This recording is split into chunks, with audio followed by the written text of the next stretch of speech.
Danke bafethu, welcome back to Nkuli Soccer. Seyisuse umkhulu umsindo indaba kaBatman obvious kuthiwa laphana ku-Kaizer Chiefs akekho ready ukudlala ne-technical team ithi izomsenda laphana ku-DDC team. So sekunama-comment amaningi-ke. uSean Phemol bafethu oke wadlala okwaba yi-striker naye ku-Kaizer Chiefs kudala bafethu. So ukhulumile ukuthi umfana akanikwe ithuba lokuthi adlale laphana ku-Kaizer Chiefs. Nawa amagama akhe straight. Uthi-ke akasho ukuthi uBatman uye vele bekayithwele laphana i-Cape Town Spurs, but-ke uthi maningi ama-expectations from yena umfana, a lot was expected from yena. At the same time uJohnny Kaizer Chiefs umfana mncane, obviously-ke i-difference-ke, there's no much difference between i-pressure kusho ukuthi le bekayithola laphana Kaizer Chiefs is even worse. Uthi ama-expectations azoba khona uyazi laphana ku-Kaizer Chiefs, uthi-ke akacabanga ukuthi i-Kaizer Chiefs they will throw him in the deep end right now. Uchaza ukuthi nje kusho ukuthi i-Kaizer Chiefs ngeke ivele imphosele laphana phakathi inside the field of play ukuthi balokhu njana badimande too much kuye nanokuthi badepende kuye, but uthi bheka ama-fans ayafuna ukumbona umfana edlala laphana egrawundini because of bayazi ukuthi umfana u-capable of ukwenzani. Bake bambukela obvious umfana ku-Betway Premiership laphana ku-Cape Town Spurs. Mncane yena vele umfana bafethu, but yeah, i-pressure ku-Kaizer Chiefs too much. Maybe ku-Kaizer Chiefs basaba leyo nto, or maybe ejimini babona something different, but they have to believe more kuma-youngsters. They have to build for the future. You can't have ama-senior players or abantu abadala isikhathi esiningi but they're not delivering. Ukhohlwe abafana abancane. Uyaqhubeka laphana yena uSean bafethu uthi angathanda yena ukumbona laphana uBatman edlala. Uthi usho ukuthi khona into engayenza. Yeah, uthi I don't think he can do anything worse than what his current teammates are doing right now.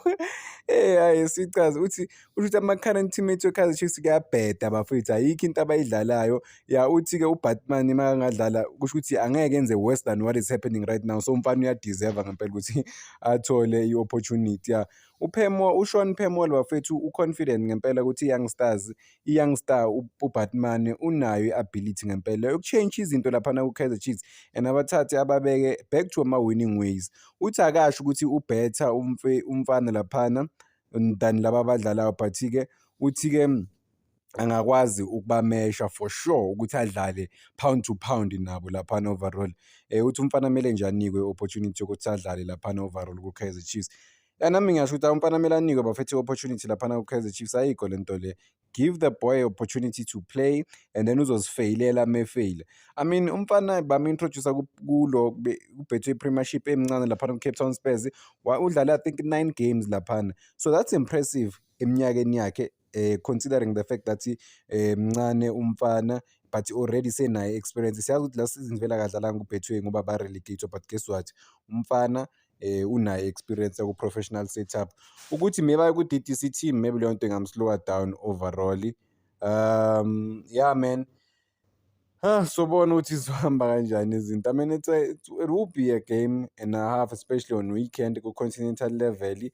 I mean konke kulele kuma-coach, ku-technical team, maybe ne-management ukuthi intervene ukuthi okay, nikana abafana i-opportunity overall laphana bafethu ukuthi nabo bakwazi ukudlala laphana.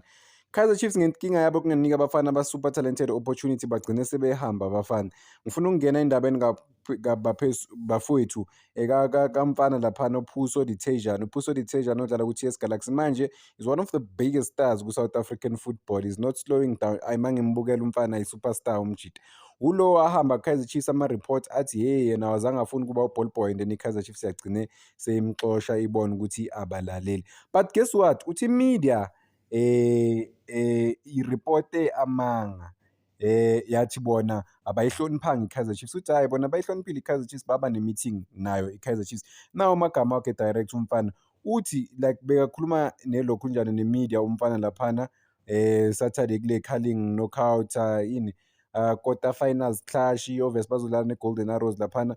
Uthi yonke into nje ebhaliwe laphana emaphepheni usho ukuthi kukhona okuyiqiniso but kukhona okungasiyiqiniso about lento le yenzayo ku-Kaizer Chiefs.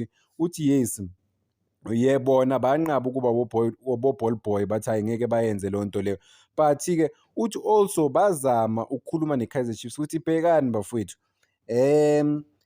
nifuna sibe o-ball boy but kusasa siyadlala thina. Njengoba sizoba o-ball boy manje kusasa soyithola isikhathi, maybe i-flexibility yiyo bokuyinkinga.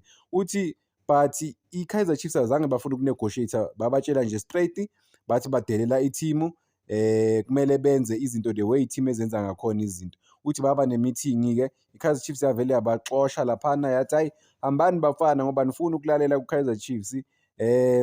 Yeah, but-ke uthi yena is not ruling out ukuthi ngelinye ilanga angaphinde abuyele laphana ku-Kaizer Chiefs.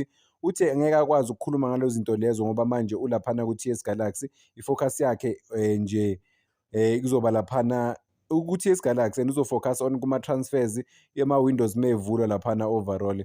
But if uthi i-chance ingaziveza futhi noma ingeza, angakwazi ukubuyela laphana ku-Kaizer Chiefs umfana.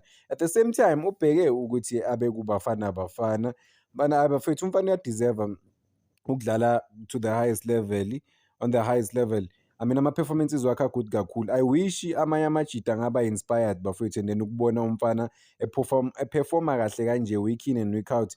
I mean the players have to be really inspired, especially the young players, ukubona intanga yabo umfana enze eyibukwayo. Like he's confident on the ball, he's not afraid to take players on. What a loss for i-Kaizer Chiefs bafowethu, what a loss. I mean ukuluza i-superstar elingaka, hey, inkinga of the problem bafowethu, inkinga of the problem. But yeah, I mean they have to balance lento leyo ukuthi bapromote ama-player kanjani and then abanye babahambisa kanjani. Siyohlezi sikhuluma ngale ndaba le ukuthi baluze uNdamane. uNdamane udlale one season ku-TS Galaxy, senegotiate neMamelodi Sundowns. Amanye ama-rumors athi already sesayinile neMamelodi Sundowns. Just nje into esele laphana ukuthi benze izinto zibe official. Abanye bathi usayinile ne-Sundowns or wagcina negotiateile and then he went back to TS Galaxy uzospenda khona i-season. This thing has happened bafethu manje ku-Orlando Pirates. Orlando Pirates isayine umfana laphana odlala kuBaroka, ngizomkhumbula igama lakhe umfana laphana kuBaroka bafethu, exciting. Kwathiwa umfana uye uzo-replace laphana uRelem Mofokeng, but guess what, umfana bamsayinile from i-Orlando Pirates but they had to loan him back to iBaroka bafethu. So maybe this could be the same thing, and i-Orlando Pirates azange im-announce umfana, yavele yathulela nje. Umfana-ke wuye owakhuluma straight uthi no, usayinile ne-Orlando Pirates ne-team yakhe iBaroka just nje bebasamdinga, bavumelane ngokuthi uzosayina ne-Orlando Pirates but at the same time uzohlala laphana kulokhunjana kuBaroka until i-season laphana bafethu iphela, and then he will only join the following season. Mhlampe into ekanjalo, I mean mhlampe i-organization ekanjalo nanokuthi bakhulume ngaleyo ndlela leyo between bona ne-Orlando Pirates nje overall. Let's hope izinto zikanjalo ngempela.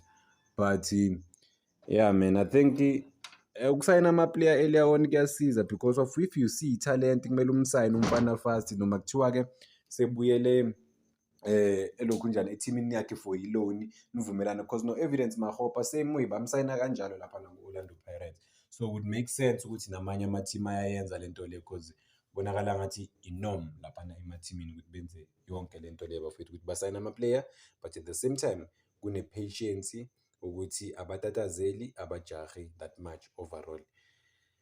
Yeah, hayi danke bafethu, ngicela ningakhohlwa ukulike and subscribe bafethu, making sure ukuthi le page lifika kulo ku-20 kahle into esigijimisayo bafethu 20,000 subscribers. Ya umfana engikhuluma ngayo bathi uKabelo Khositsile, yes lo lapha kuBaroka. Danke bafethu.